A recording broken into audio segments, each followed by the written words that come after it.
So when you first met with her, together with Mr. Singh, on the 12th of October, she had expressed reluctance to speak the truth in Parliament and clarify the lie, right? This would have been completely against what you would have thought would have happened. Meaning, when you walked away on the 8th of August, and again, while you left the matter to Mr. Singh to deal with, in your mind, it must have been, there's only one conclusion, which is she will come and clarify the truth, right? Yeah. So hearing from her, I mean, first of all, on the 4th, where she did not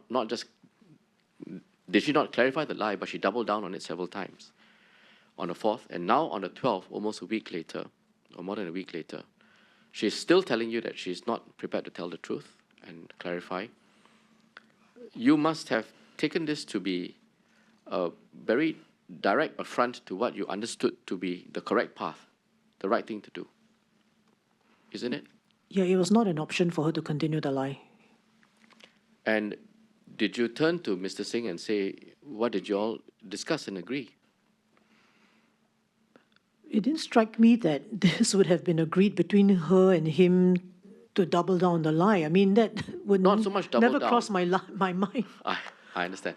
But not so much double down the lie, but rather, you see, again, you know, understanding your evidence, your touch points were limited. 8th of August, there was one. Whole of August, whole of September, nothing else. 3rd of October, you weren't aware at that point in time. You only knew on the 4th when you met with Mr. Singh and Ms. Khan at the meetings, right? And then you said 5th, nothing, and thereafter, you're aware of the police report on the 7th, but you didn't respond. Police request on the 7th. And the next time you had to deal with this again is on the 12th of October. So that's your touch points to this matter. And your state of mind would have been, this is something Mr. Singh is handling. And it would be handled such that there really only can be one outcome, which is come and tell the truth. But here in front of you is an episode playing out where Ms. Khan had not told the truth on the 4th of October and is now coming to you again with Mr. Singh present and saying, I'm not going to come and clarify.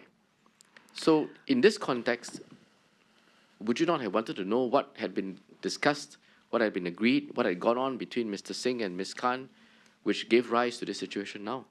You see, it never crossed my mind, and I cannot fathom this possibility that Pritam would have given her the option to choose between telling the truth or continuing the lie. That never crossed my mind, and I do not believe it to be true.